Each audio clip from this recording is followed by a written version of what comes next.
Alright, time for another DraftPhysics.com, DebatePhysics.com. I say draft physics? Yeah, you know. Getting old. Can't keep track of it anymore.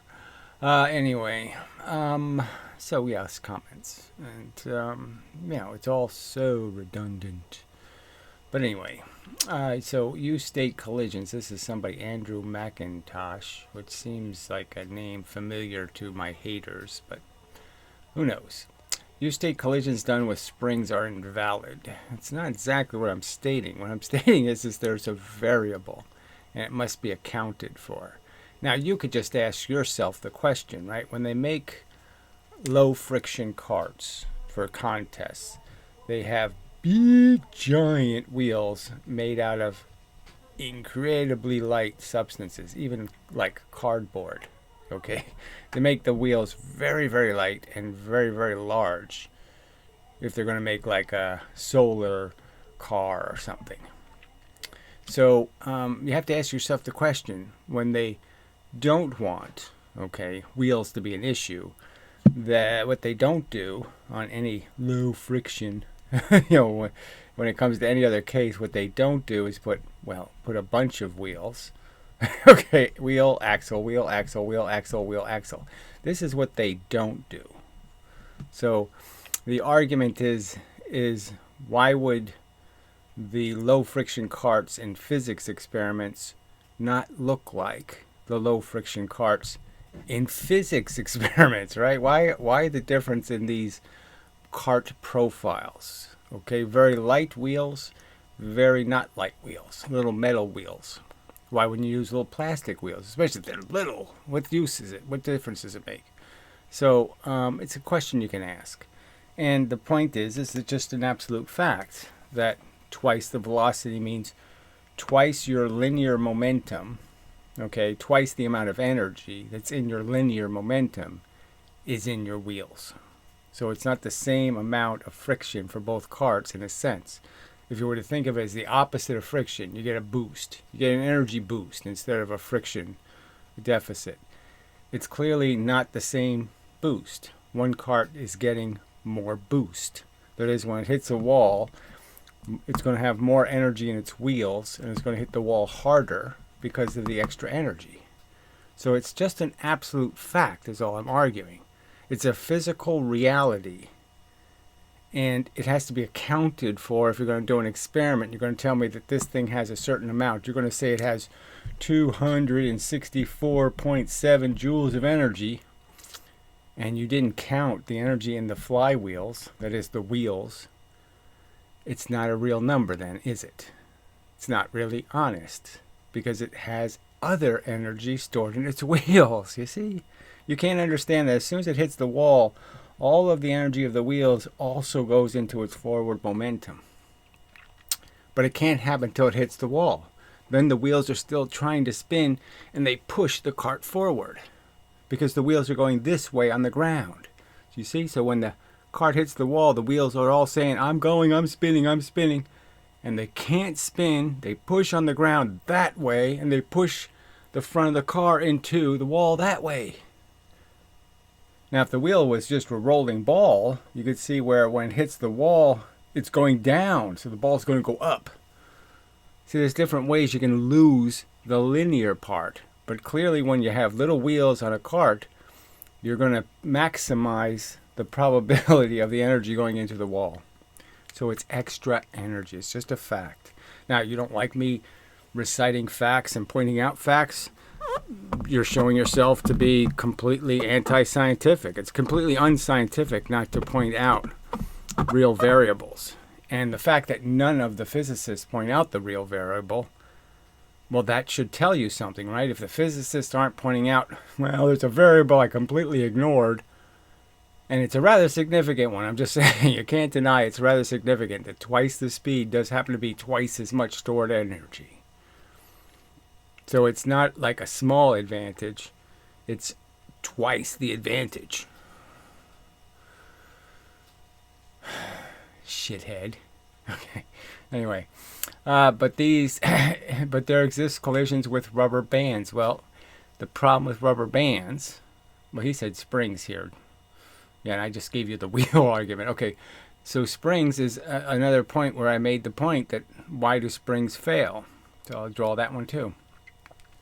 It's because when they're expanding, okay, so anything that's using expansion to give the energy, the amount of movement of the expansion is giving the acceleration. So you can understand that as the spring expands, there's a point where the object leaves the spring.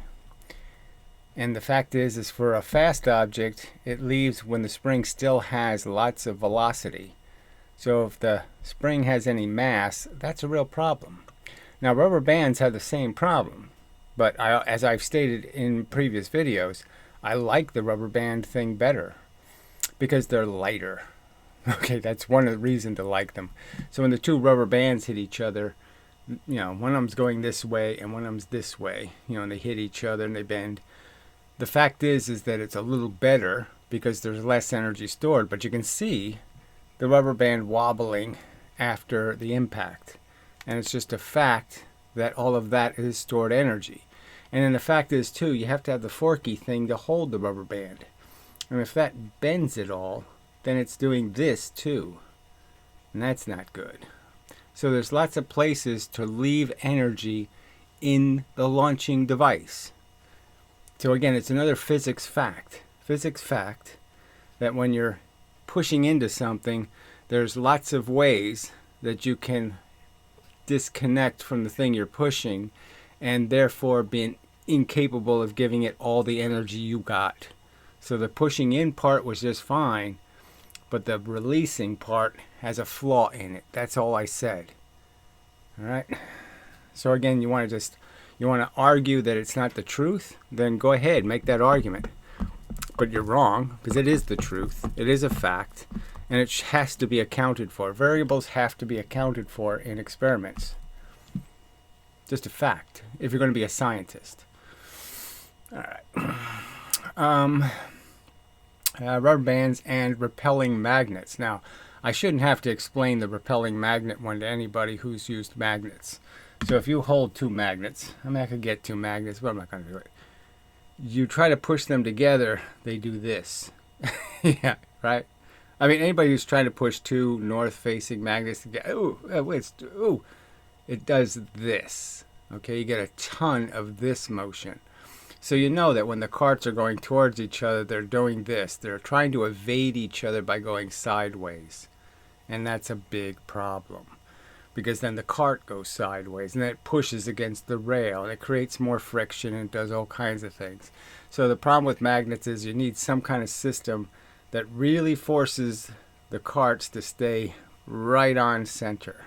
And there's no way they can tilt or lift or try to fudge hitting each other in that magnetic field.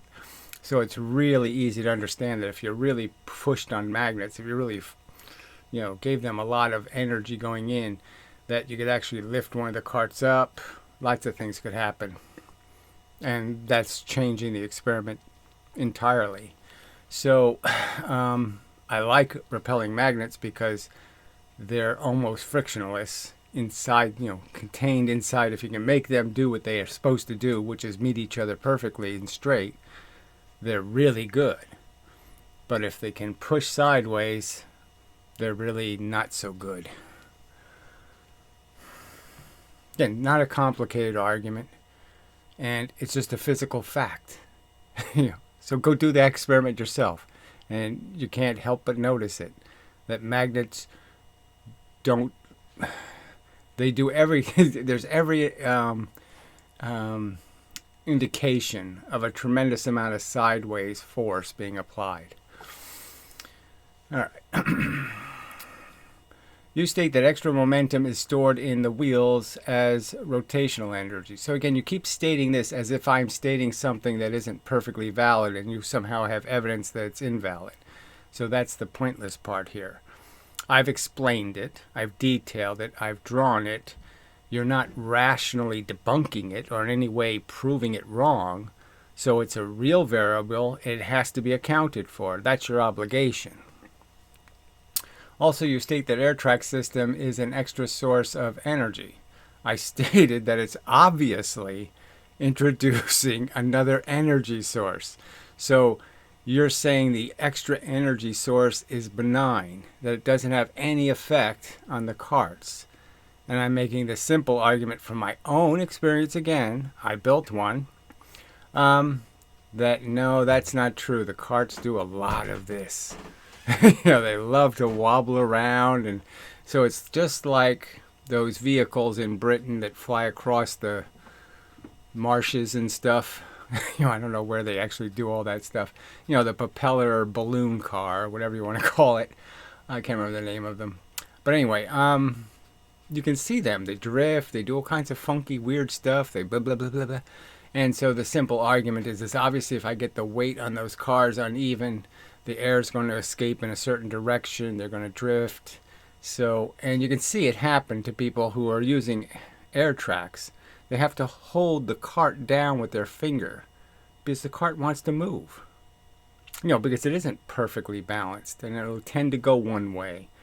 Brozo had an experiment where, when he didn't hold the cart, it was moving almost the speed at which the carts move when they hit each other.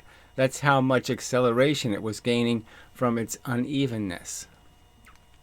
So you're saying none of that should be accounted for.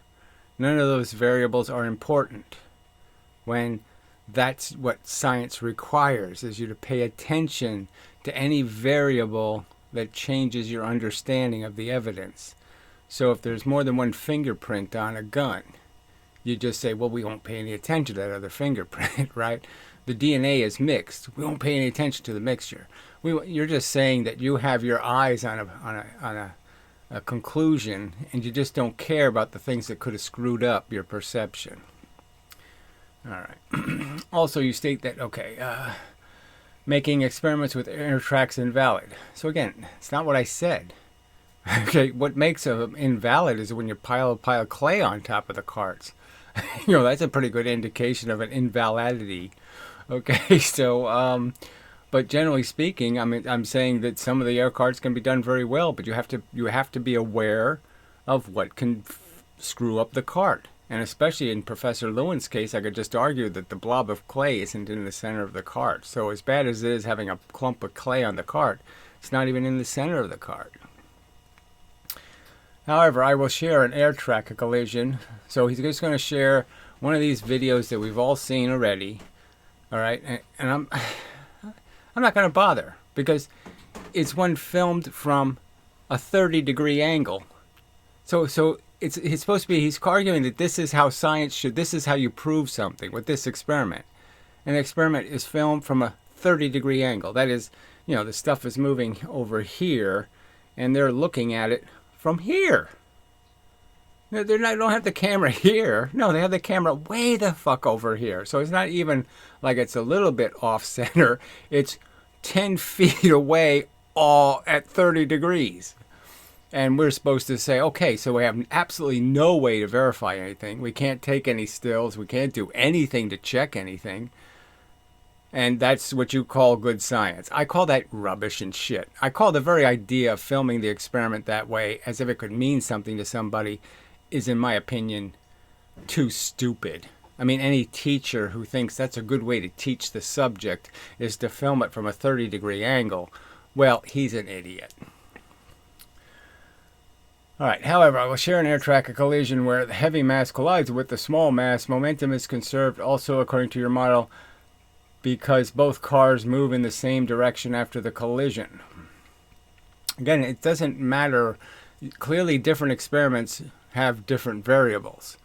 So obviously, if they're not bouncing off a spring, well, that's going to be different. And if they're hitting Velcro, that's going to be different. They're all going to be different and have different variables that could screw them up.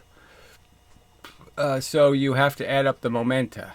It seems like your model only disagrees with the experiment when one cart bounces back. Well, you can't understand how bouncing back is a pretty dramatic event. So you think the most aggressive collision you can have, where your G-forces are completely reversing. You can't get more aggressive than a complete reversal of your G-forces. Just theoretically, how could you get more aggressive than a complete reversal? That experiment would be the most vulnerable, to some oversight in terms of these variables. Okay. It seems like your model only disagrees with the experiments when one cart bounces back in the opposite direction, because according to conventional science, we have to subtract the momenta. And again, I could show you the Professor Lewin, cart experiment where the Velcro doesn't work and they bounce without a spring, okay? And there's absolutely no indication of extra momentum in the forward direction. It doesn't work, doesn't happen. All right, but according to your model, regardless of what the direction is, yes, according to a reasonable statement, I'm arguing that you can't possibly make more momentum in any direction. It's not possible to do an experiment with a certain amount of momentum in a direction, and now you have more momentum in that direction. Because that's free fucking energy, as I've said 4 million times. If that could be real, then I want the patent on it, okay? Because frankly, it's free energy. I mean, how can you not understand that that's free energy? I start with 100 momentum, I got 150. Then I got 225. Then I got 375. You don't understand that I just do 4 little experiments in a row and I've quadrupled the amount of momentum I have?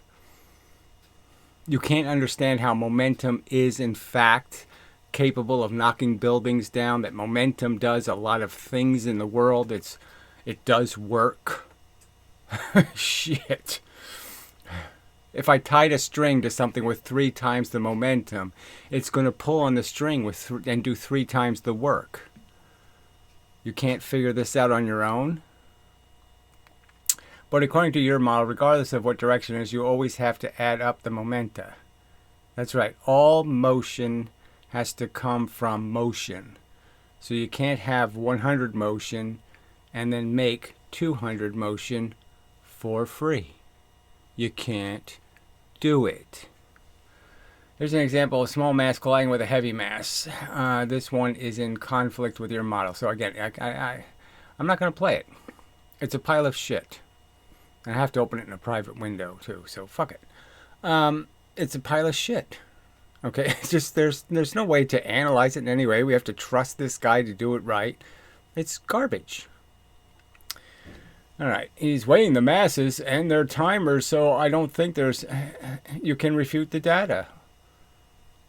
And there are timers. Well, there's timers. Wow, gee, that proves everything, doesn't it? Doesn't mean that their car's going through the timers at the right rate. Doesn't mean they've measured it correctly. None of that's true. We don't even know how even the track is. Nothing. And you're saying this is the kind of experiment that should prove to people. And I'm saying, well, that's just foolish and idiotic. What should convince you is when they crash a car, or when they even do the Newton's cradle in slow motion. That would prove it.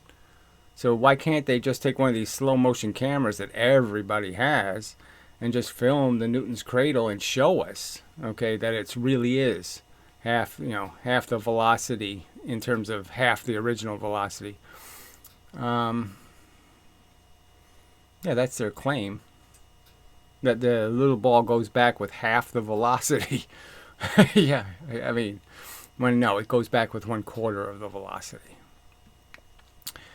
All right, here are the same person, and here is the same person in the other way round, colliding the heavy mass into the small one.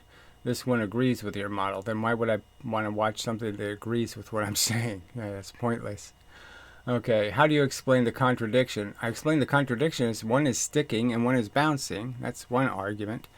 And clearly it makes a huge difference whether you're hitting a heavyweight into a lightweight, because heavyweights can't give their motion, in the sense that they can't make something move faster. And then when you're hitting a light thing into a heavy thing, obviously the light thing can't give its velocity either, so it has to bounce. It doesn't have a choice. Okay. Under the assumption that the air track is an extra source of energy causing tilt in the carts when they collide. So I'm just saying, you're saying from these crappy experiments filmed at shit angle, I'm supposed to show you defects in the carts. Well, I can't do that because you can't even see the fucking carts. So, fuck you. Ugh.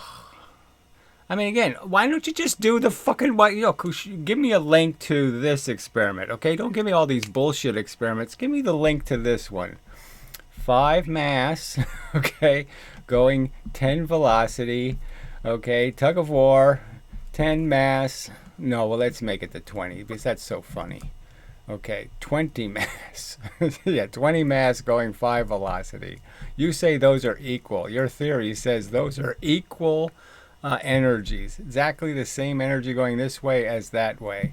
I'll claim clearly that this 20 is going to annihilate this 5. As soon as this happens and the rope runs out, right, we just let the little rope run out, this 20 is going to kill. It's going to drag this 5 with it dramatically and prove it has a lot more energy. And not only a lot, it has twice as much energy, literally. And that your bullshit theory is just that, bullshit. Again, stick a thermometer in the ballistic pendulum. Do the experiments that need to be done. Oh, you fucking piece of shit. All right. Let's see. Where were we? However, I can be seen in compared to your model, the real physical marbles. Okay, here we go. Here's a video of 2 marbles are colliding into each other. So this is a dispar video. And it's got some simulation running behind the stuff, and so it's all edited. And, you know, again, this argument has already been made so many times. It doesn't matter. You know, this is something Newton proved. Okay. If I make it go back 1/4 of the speed, or I make it go back 1/2 the speed, or I make it go back the full speed, it will take exactly the same amount of time. So this big arc will take the same time as this arc, will be the same as this arc. So any one of those will look, in terms of time, exactly the same. And the argument is that both sides are moving the same velocity. So obviously there's going to be a proportionality in the time of both sides. So they both leave at the same velocity. The 3 mass obviously... 3 mass is obviously moving one, yeah, let's see what's the number. 1/4 of the original speed of the 1 mass. And so they move away and then come back together again. And it'll look like it's the same time. So it didn't matter whether, so if the half number of you're saying, it's half the speed, so it goes a little tiny bit further. Half the speed and 1/4 the speed, this part will be big, and only this little difference will be the difference, but you're starting to go up on the arc. You get it? The arc is where all the heavy lifting is. Down here, there's no heavy lifting, so they kind of drift apart really easy. And then it gets harder as they start going up the arc. So you can understand that there's only going to be this much difference between half the speed and 1/4 the speed. That's the truth of it. And it's going to be the time of the motion will be exactly the same. The clicks, click, click, click. Wouldn't matter whether it's half the speed, 1/4 the speed, or a full speed. It would click at the same exact time. So without you understanding that fact, how can you analyze the experiments when you don't understand those simple facts? Asshole. Okay. The real physical collision is then compared with a simulation collision according to conventional science. So this is a big lie. It doesn't look like a simulation of anything called a pendulum. And so fuck you, this is all bullshit.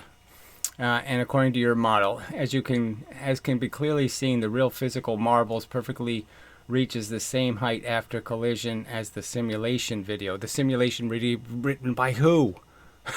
Yeah, fuck you. Absolute crap. Okay, meaning that they reflected with 1/2 the initial velocity. Meaning, says you again. Your prediction is that they will bounce back with 1/4 the initial velocity. However, you can see that when compared with your model, the real physical marbles went higher than the simulation. So again, this is your statement, okay, that somehow this simulation has anything to do with reality, that it has any credibility, that it has anything to do with what actual motions and actual velocities and actually accounting for the accelerations and decelerations in gravity. I bet it doesn't. Okay, meaning that the real marbles had a higher velocity, higher than 1/4 velocity. So it doesn't mean any of that. So fuck you, you're a liar. All right. Garbage. But try again. And try again to explain, again, what's your prediction of this tug of war? That's all I want to know. What's your prediction? 5 mass going 10 velocity against a 20 mass going 5 velocity. What's your prediction? I could make it, I literally can make it a 500 mass going 1 velocity. So what's your prediction in that case? A 500 mass going 1 velocity. Same thing, of course, momentum-wise. According to kinetic energy, sorry. So kinetic energy says those two things are the same thing. Now, obviously, in momentum, that's a huge amount of momentum. The 500 wins 50 compared to 500. Oh, yeah. This side has a ton more momentum. And that will be reflected in the outcome, which will be this side is going to win big. Yeah. And then you can explain why the kinetic energy doesn't work. It fails, dismally fails, to show that these are equal quantities. That a 5 going 10 is the same as a 500 going 1. 5 going 10 is 250. Oh yeah, half of 500, yeah. So yeah, it's true. It's 250 joules. So if I use real kilograms and meters, it's 250 going this way and it's 250 going that way, in your opinion. Your science says 500 pounds moving 1 mile an hour, same kinetic energy as a 5 mass moving 10 velocity. That's your silly theory.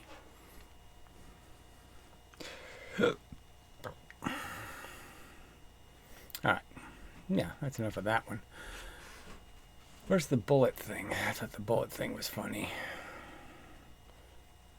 Why does it do this? It always moves all these comments. Really irritating. Alright, so we can probably get rid of the writing on top. And I can pause to do that. Alright, should be back.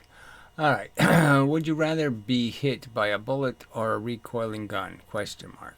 So again, this argument just cheats all over the place because it's already been explained that, yes, it's how how the energy is converted into an object. So you can change the function of the energy. That is, you can make it fast and heavy, or you can make it slow. No, you can make it fast and light, or you can make it heavy and slow. And the lever can do all these conversions. So everybody knows that, okay, if these extremes weren't so extreme, and instead we just changed it to something that's maybe a 10 times the difference instead of 1,000 times the difference, that the fact is the lever could do the conversion and both objects would have the same amount of energy. They would lift the same pig, the same height, whatever you were going to measure with. Because momentum actually does the lifting. Levers work, and levers completely function based on momentum. No sign of kinetic energy in levers at all. None. Zero. There completely are exchanges in momentum. Alright, so there's no doubt about that. I mean, I think everybody agrees that's what levers do. Just a fact. You can't avoid it. The same motion out here is a different speed than the motion here, and if the weight mass is converted, that is, you're twice the distance and you cut the weight in half, the object will move as if it's the same weight. If I made a lever, I mean, I've used this example. Now, you scientifically can't understand this to be an absolute truth, huh? You really can't. That if I gave you a lever, all right, we have just a lever, and this was a thing they did at a fairground. Okay, it's a little contest, and you can win a little booby. You can win yourself a little teddy bear or something. A little happy bear. And the simple premise is I can do two things. I can put a 1 mass here, or I could put a half mass twice the distance. So a half mass at twice the distance, or a full mass, okay, here. And the guy behind the curtain can change those things, and there's a wall and you can't see what's behind here. Or you can't see whether it's a full mass or a half mass at twice the distance. The fact is those two things weigh exactly the same. There's no way around it. That's just the way it is. When you press here, it's the same thing. You can't tell the difference. You're not going to be able to tell the difference because they have the same inertia, the same everything. Everything this does twice as much. And it's impossible, I'm arguing, for you to defeat that. That would be like being somebody with ESP or something. Okay, so it's a test for your superpowers. Okay, your kinetic energy powers, that you could somehow tell the difference between those two objects, and you can't. So right there you have every indication that the fact is that all I have to do is find the right positions for the gun and the right position for the bullet, and they weigh the same. Fact. Okay. You can deny it, but I'm just saying that's what even physicists hundreds of years ago understood this truth. Okay, so you're just saying Archimedes is an asshole. Okay, because Archimedes knew it.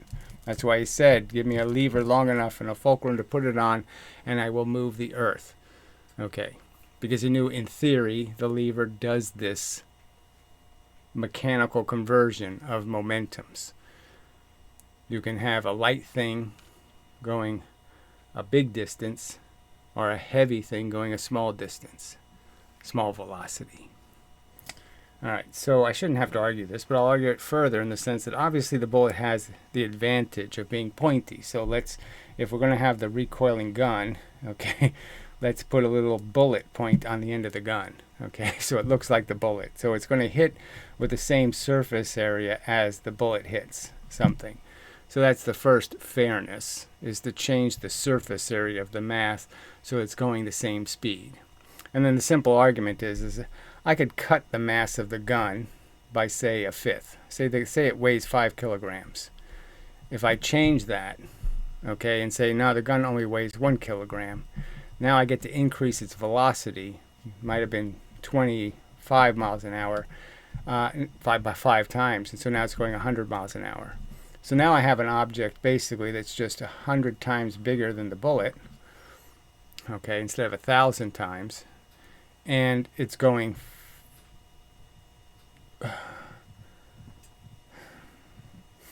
I'm not sure about this, how fast, 10 times faster?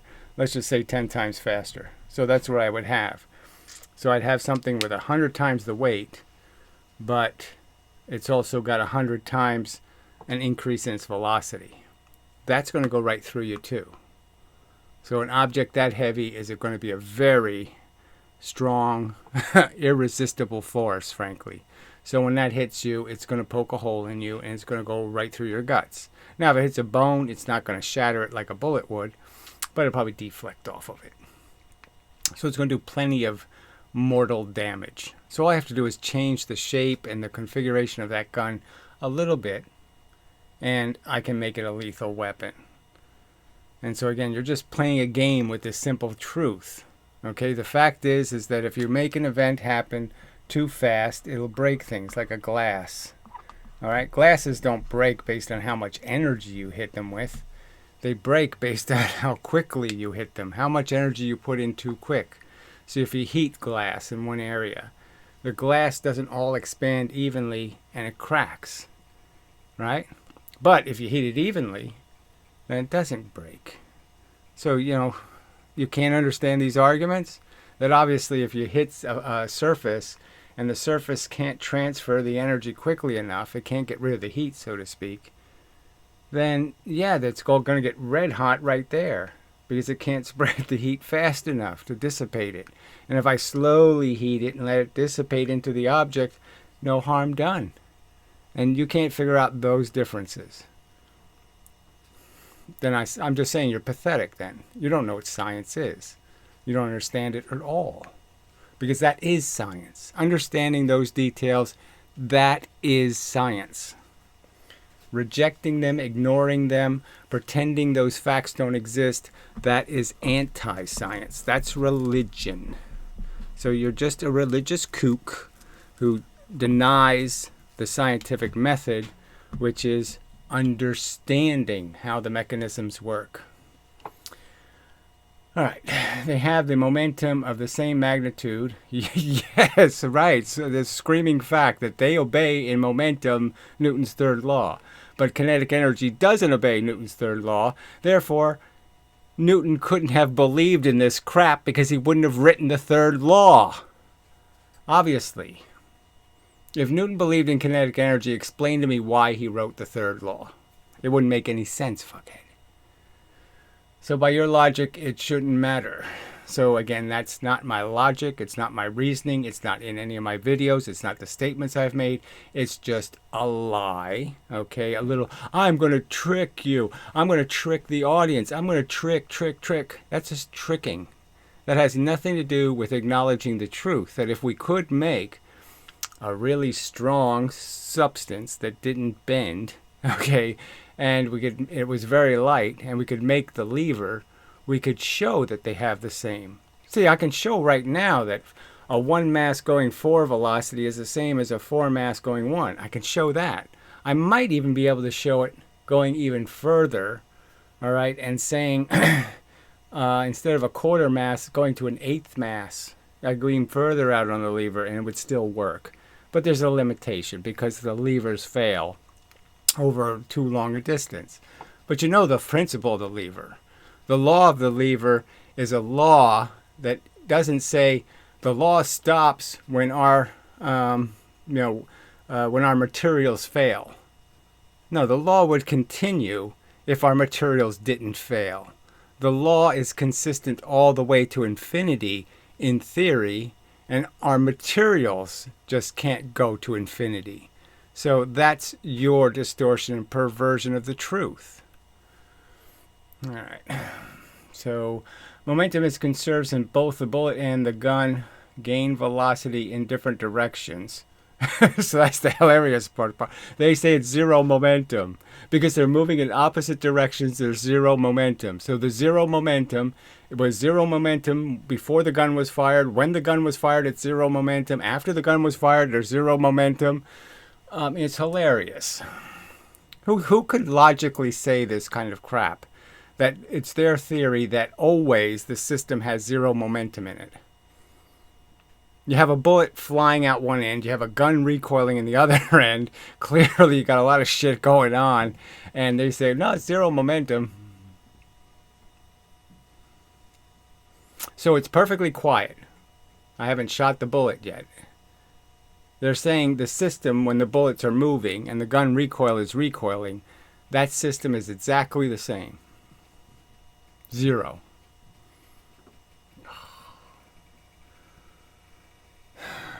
Oh, I mean, I gotta take a break for that. That's just... I can't believe they're this preposterously stupid. I can't believe it. All right, so he goes on to say... and now you have two objects with net zero kinetic energy, and you are saying this is definitely wrong since energy can't be created, but it all came from whatever that was about. What the hell happened? Let's see. That all came from the stored potential energy of the gunpowder. So again, don't really want to argue this term potential energy. The fact is that you can store energy in rotation, in movement back and forth in lots of ways. And yeah, so the argument isn't about the fact that gunpowder has energy. The argument is about the fact that it can only create a certain amount of movement in the universe. Whether the movement's going in all kinds of directions or one direction or whatever I choose to make that energy do, it's only a certain amount of it, and that's all there is. There's no more. And there'll never be more or less. It doesn't matter whether I blow up an elephant's ass or I blow up a mouse's ass. Okay, what I'm going to get is either a very fast mouse or a very slow elephant, but I'm going to move the same amount of matter in the end. I'm going to create the same amount of movement of electrons and protons in the universe, and I can't change that. All right. So, I can't understand your point. Well, you're really stupid and obnoxious, and so I can't help you any. again, your argument is defeated by something physicists admit, and that is levers work. Okay, and all we needed is a more perfect lever, and I could put your bullet at one end, and I can put the recoiling gun at the other end, and they will, in fact, balance. All right, Superior Mind says, I'm someone else, but I would note the direction of the various paths of magnitude of forces going through the gun, which has much more or less to do with absorbed force, more mass to absorb force, isn't all in the same direction. You see, that part doesn't matter, though.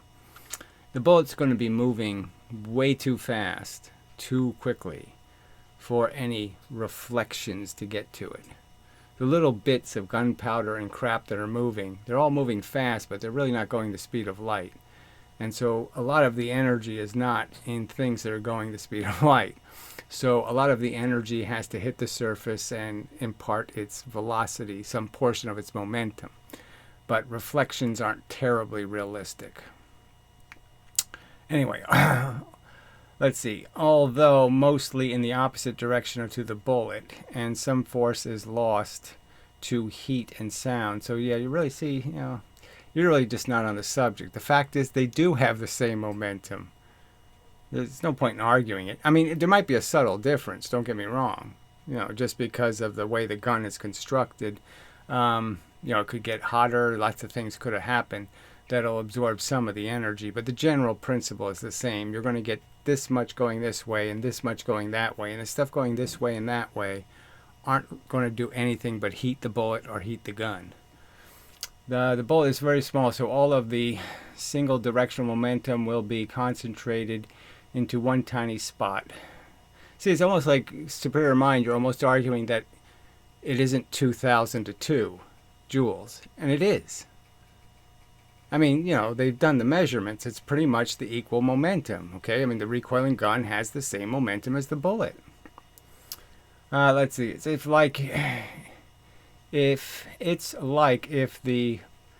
to punch someone with 2 knuckles or use the same power to punch them with the palm of your hand. Yeah, well, that's the surface area argument. That's only one of the arguments. It's not just about surface area. It's about the obvious fact that any motion, okay, anything with a faster velocity, all right, is always going to increase its capacity to break matter. Not to impose more energy, but to break it. Okay, so if you want to break something, high velocities are really good, but you can find cases where it's useless. So, for example, okay, I could have a brick wall and put a steel in front of it. Okay, so I have a brick wall with steel in front of it. Now I could shoot bullets at that wall forever. For let's just say 10 years. I could shoot bullets at that wall and the wall will not fall down. And all I take is 1 hour's worth of bullet energy. That is guns shooting. And so I use the gun shooting. I could even just do it this way. I could take a shotgun, point it at the wall and shoot it. And each time the recoil of the gun goes up, it notches a gear 1 notch up. And that's lifting a heavy weight, okay, that's going to come down on the wall.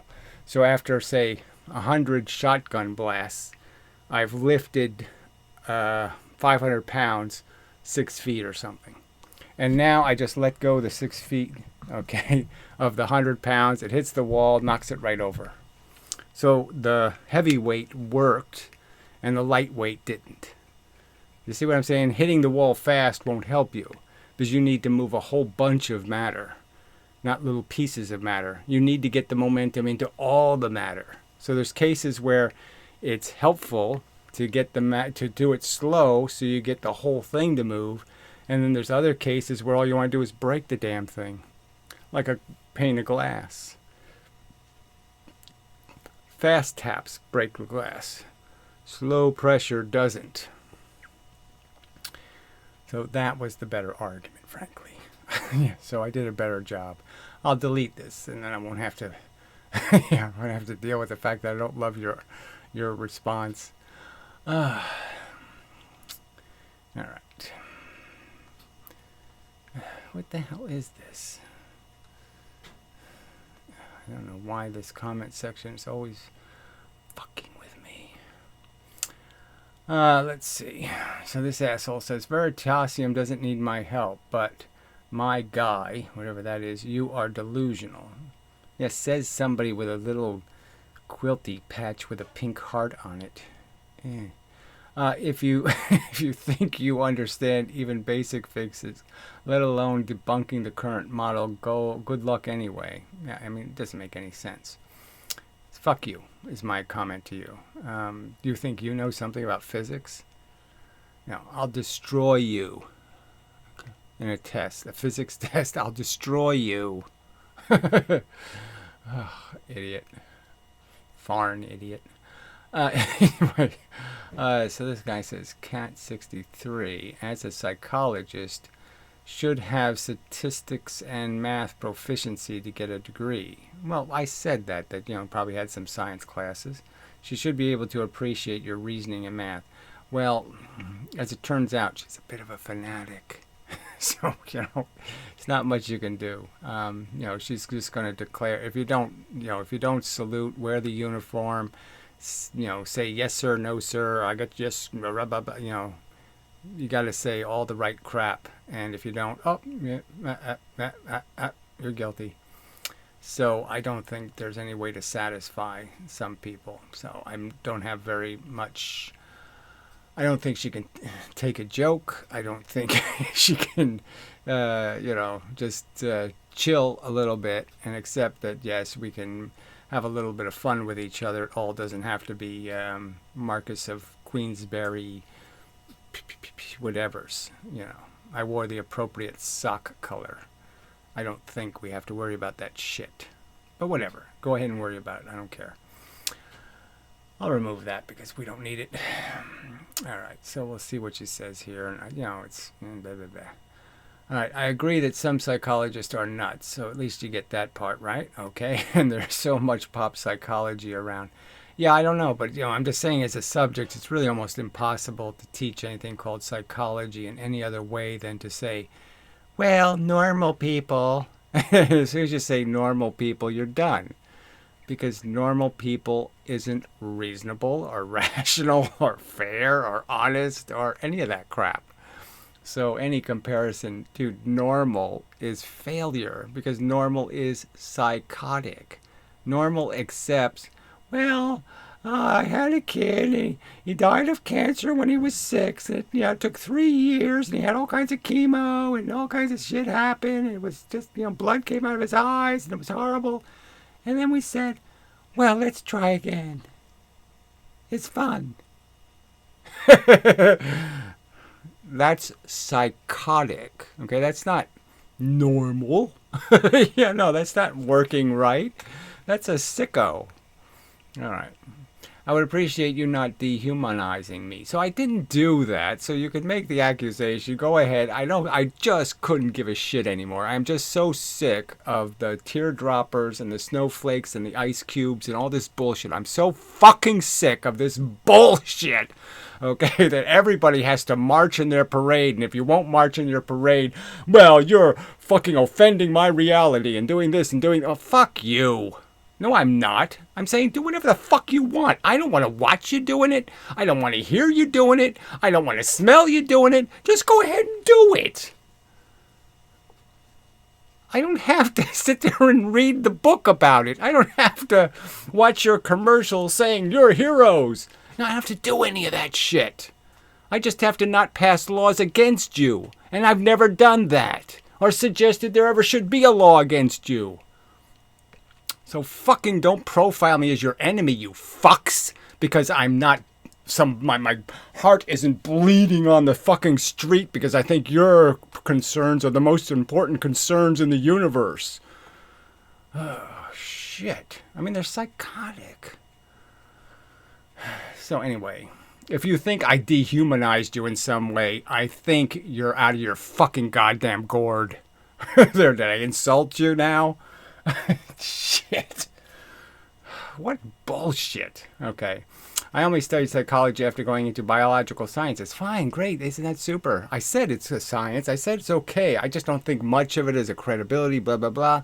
And now you're saying favorites, zoology and chemistry. Well, chemistry is almost physics, so you should be able to get some of this stuff about energy transfers and, how, you need energy to make energy sometimes, to start a chain reaction, blah, blah, blah, blah, blah. Anyway, because my boyfriend at the time wanted to so much. I only studied psychology. So your boyfriend wanted you to be a psychologist. That's interesting. Don't degrade me for a decision I made 30 years ago. I didn't degrade you in any way. I talk physics, okay? So my interest is talking to physicists if possible. Somebody who has a physics degree or an engineering degree. That's sort of my preference. But I didn't close you out. I didn't say, oh, you can't possibly understand. But there obviously was some indication that, you're way behind in this conversation. That's just a fact. And I don't know if it's going to be really worth me personally tutoring you to get you up to speed in all the things we've already discussed. Shit. 1549. Oh, Jesus, that's rude. And you sound ridiculous imitating women like we're stupid. So I did that as a characterization of what society is promoting. You can't understand it. I wasn't suggesting that that's how women should be treated or that's how women are. And it's my whole aspiration, my whole ambition. I have 3 fucking sisters. Well, I had 3 sisters. And so I know about girls, and I know my sisters weren't a bunch of, silly tarts. They were human beings first, and girls second. Okay, so I understand all that shit. So I don't need these lectures, for fuck's sake. I've never in my life voted against a woman in my fucking life. So I don't need this shit, bitch. Yeah.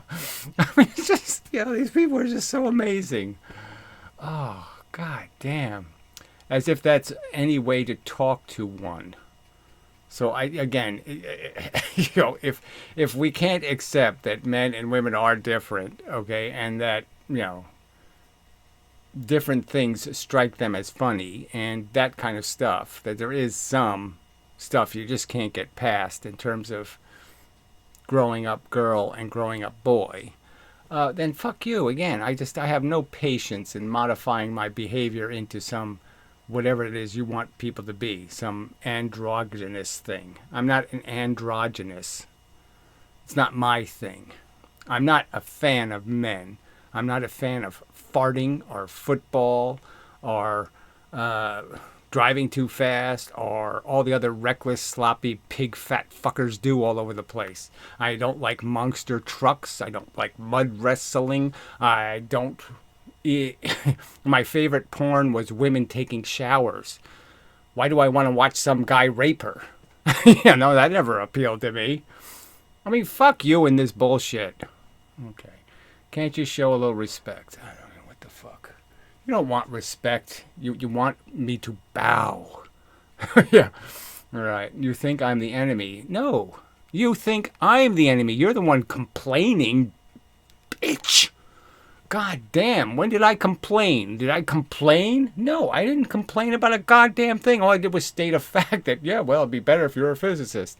And you're taking that as some horrific insult. And I said in the video, okay, lighten up a little bit. I mean, it's not a big deal. I might offend you. So what? Calm down. You did call me a man in your last video. So it's just silly, okay? I'm talking to a piece of crap on the internet. That's what I talk to you as. A usual piece of crap on the internet talking some kind of shit. And that's what I responded as. I didn't know who you were. Didn't know anything about you. This is just such bullshit. Like, you're going to take it personally that I didn't notice your icon is a woman. This little tiny icon. It's on the goddamn screen. I'm supposed to figure out that's a woman's face. I didn't see it. Sorry. Oh, fuck. Let's see. And the correction is important to me. I'm not a man. I just can't, if somebody called me an Italian, would I care? Am I going to get all upset? Lots of people think I'm Jewish because of my last name. I'm supposed to get upset? Oh, gee, you called me a Jew. You're supposed to think men and women are entitled to equal admiration and respect. So why should it matter what I mistakenly identify you as? Okay. It sounds like you're a man hater. Oh, she actually is. Sorry. Yeah, I forgot. I read her thing on her page. And obviously, look, men are rapey. Men do a lot of horrible things. I never, I'm all for putting them in prison, doing this, doing that. But as soon as a woman lies about being raped, she should be in the jail too. So, but I don't need this shit. I mean, I can say in my life, I've come to women's help and rescue in times. I've paid for other people, other men get a woman pregnant. I've paid for abortions, for fuck's sake. I don't need this shit. Don't take your frustration with the Globe science crew out on me. So I didn't do that. Jesus. I know why there's a lot of lies among them, but I don't feel like sharing with you right now. Well, gee, that's great. So the thing I could find some value in, sorry, it's not a physics subject, so I say, oh shit, no physics. But I say, hey, here's a challenge, the psychology of the trolls. Maybe you have some insight. And now she won't offer it. Yes, because we haven't behaved properly. We must be punished. You're not being trustworthy enough, slagging me off like this. So again, more bullshit. I've now wasted 2-3 videos on you, and I'm slagging her off. Oh, fuck. P.S. You're completely on the right track. Hope you have a good evening. So that doesn't make much sense. I'm only trying to do the best I can in a very difficult circumstance. I tried to explain to you why, after 60 years of doing this shit, that I'm tired and impatient and had my fucking fill of bullshit. I'm just so fucking, the buckets of bullshit are just there. I've been bailing bullshit my whole fucking goddamn life, and I'm so fucking sick of it. And then you come up with this, there's rust on one of your buckets. This, you didn't properly say the word. Whatever. Just, I can't stand any more of it. So anyway, choose to do whatever the hell you want. I'm just going to remove the comment and be done with this. You want to hold the grudge? Hold the grudge. I don't give a damn. Do whatever you want.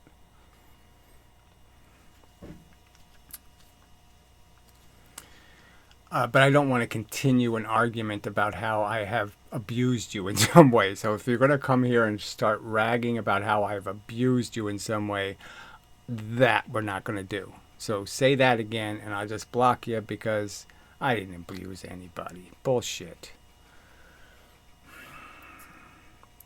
All right. Let's see. So we already did this Newton thing. Yeah, I responded with a comment explaining how believe what you want. Okay? Clearly, Newton didn't believe in mv squared. Now, whether he believed that you could, in some cases, make free momentum, I don't think so, because I think he would have noticed it was free momentum. So I really don't think Newton was too stupid to figure out 100 goes in, 150 comes out, or 200. There's a, you can do the experiment with a 6 or 7 mass and actually get 200 to come out. 100 in, 200 momentum's out. I think Newton would have noticed that. All right, first fact is these fantasy interactions that create more momentum don't actually happen. So I said all that crap, and then I did the quoting thing, and then I pointed out I think you can clearly interpret it to be saying displacement difference. And Newton's saying the difference, meaning the fact that one is going this way and one is going that way, and there's an amount of difference in their total effect in the universe. And that's what he meant. I'd say you have no good evidence. So, the collision experiments! Where? So I'll just show the Mythbusters, right? Do you really want me to dig up the old Mythbuster car crash? And then you could just keep making excuses. Well, tin cans don't crush, and, it's, it came out perfect for momentum and completely no evidence whatsoever. Not even a little bit more. Not even an indication that it's 2.5 times or 3.1 times. No, not even close. No evidence whatsoever of your quadratic increase in energy. So you don't have collision experiments. All right, anyway. You could do them too if you were serious. So again, that's what we need, more poorly done experiments. Poorly done experiments are so fucking useful. No, they're not. Fuck you. All right, let's see. When a body is, this is a quote from Newton, I guess. When a body is falling in uniform force of gravity acting equally impresses an equal particles of time, equal forces upon the body. So again, it's falling. It's clearly he's saying in pieces of time, it's an equal amount of force. So it can only get 2 units of force in 2 seconds. And you say it collected 4 units of energy. And therefore generates equal velocities. And in the whole time, and okay, let's see what he says. Oh, these are just my quotes. So what exactly, where's his argument against the quote? Let's see. In the whole time impressed, the whole force and generates, and he says yes.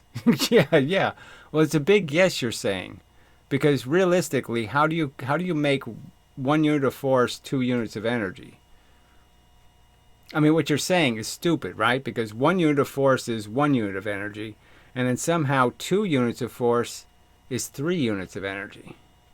You know, sometimes when adding the second one, I end up with 3 from that 1. So the first one is 1 pound.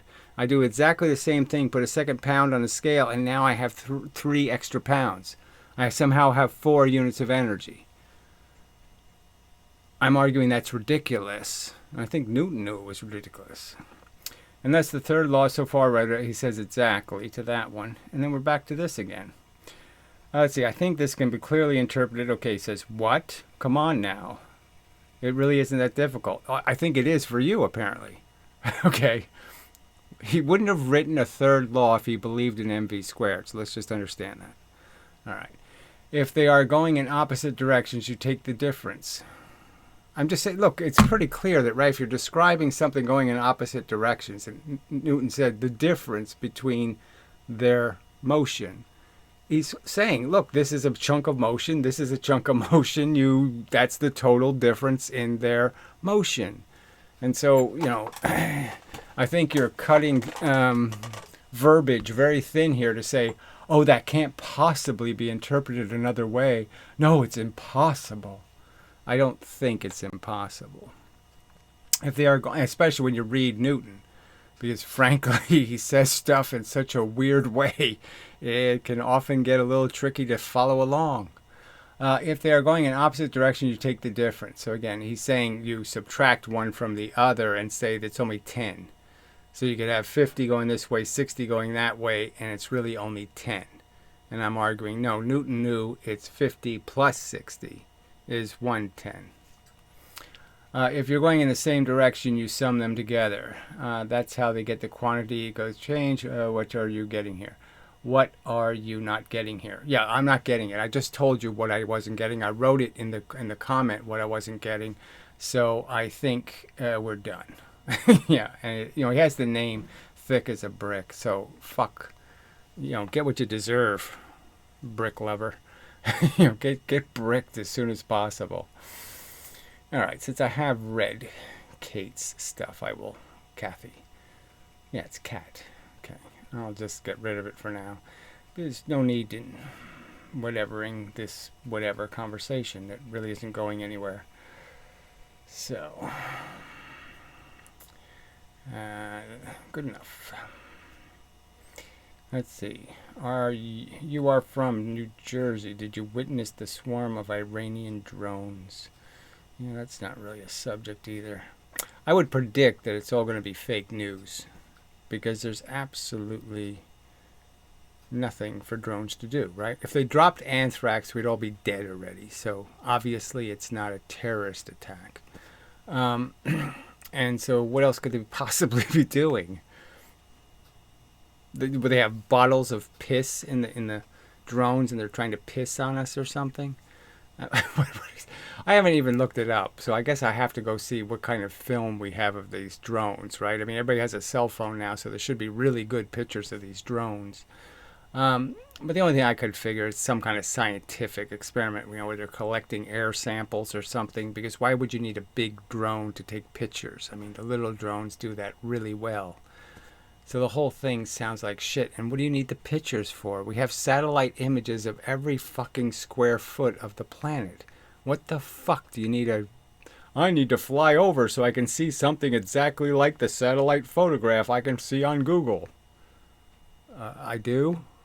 Yeah, no, I don't. I mean, the whole threat of one of these things crashing or something, it all seems like, oh, it's got to be somebody doing something, and it has to be money. You have to have some money to have big drones. Well, anyway, can't really be a subject, frankly. I don't think it could be a subject. I'll remove that crap. All right. So it should be a video. Oh, yes, it's more than enough of a video.